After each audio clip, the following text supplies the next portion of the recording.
আমার ফ্যামিলিতে 36 জন লোক কাটা গেছে, 36 জন।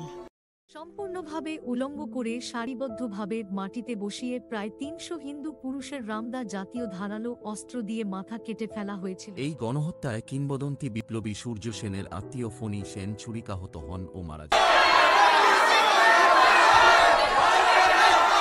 50-এর গণহত্যার প্রথম পর্বে দেখেছিলাম কিভাবে নাচোল ও কালশিরার হত্যালীলা পরিণত হয় ঢাকার সার্বিক হত্যাকাণ্ডে। প্রথম পর্বের লিঙ্ক ডেসক্রিপশন এ পেয়ে যাবেন। ঢাকায় যে অগ্নিগর্ভ পরিস্থিতি তৈরি হয় তা দাবানলের মতো ছড়িয়ে পড়ে বরিশালের গ্রামাঞ্চলে। পূর্ব বাংলার গ্রামাঞ্চলগুলিতে বাংলাভাষী মুসলমানরাই এই গণহত্যার অগ্রদূত ছিল। ঢাকার মতো বরিশালেও এটি পূর্বপরিকল্পিত ছিল এবং শুরু হয়েছিল গুজব ছড়ানোর মাধ্যমেই।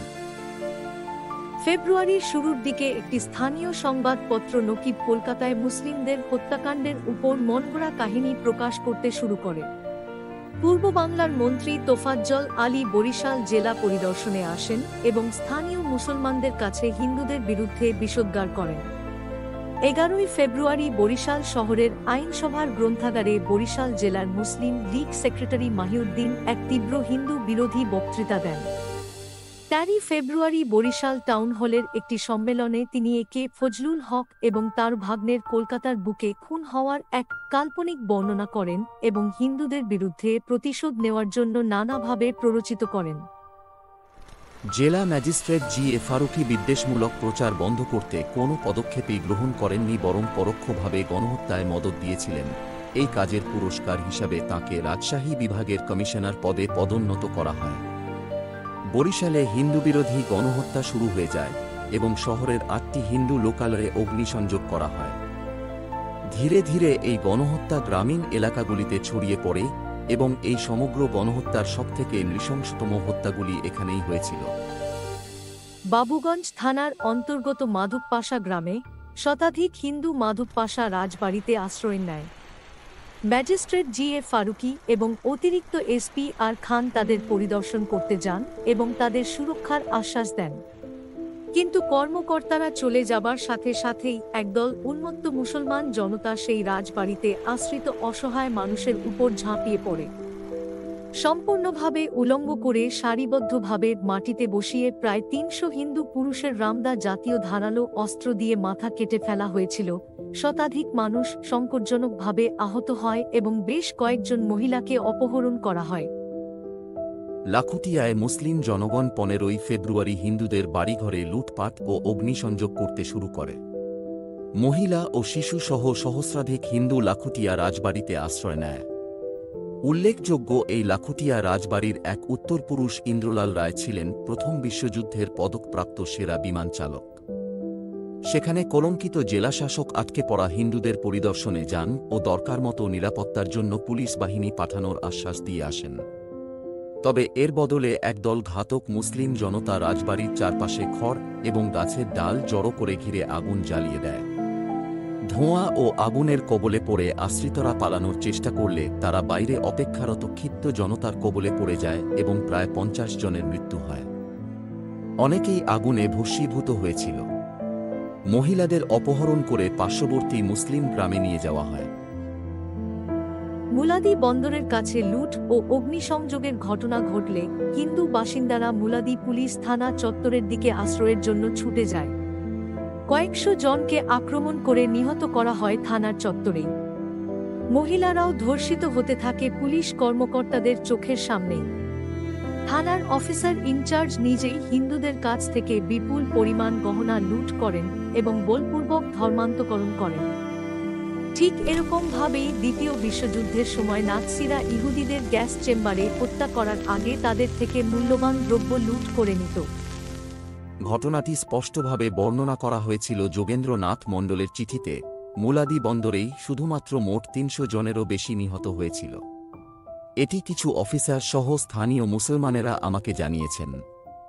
আমি মুলাদি গ্রামেও গিয়েছিলাম, সেখানে কিছু কিছু জায়গায় মৃতদেহের খুলি পেয়েছি।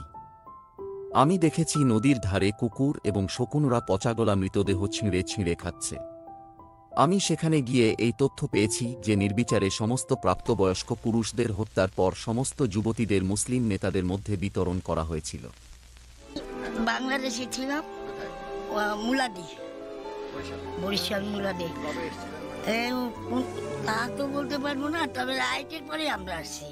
আমার ফ্যামিলিতে 36 জন লোক কাটা গেছে, 36 জন। আর আমার ভাই, 2 ভাই ছোট, এক ভাই ছিল 4 মাসের, এক ভাই ছিল বছর 2। আর আমি ছিলাম সবাই বড়।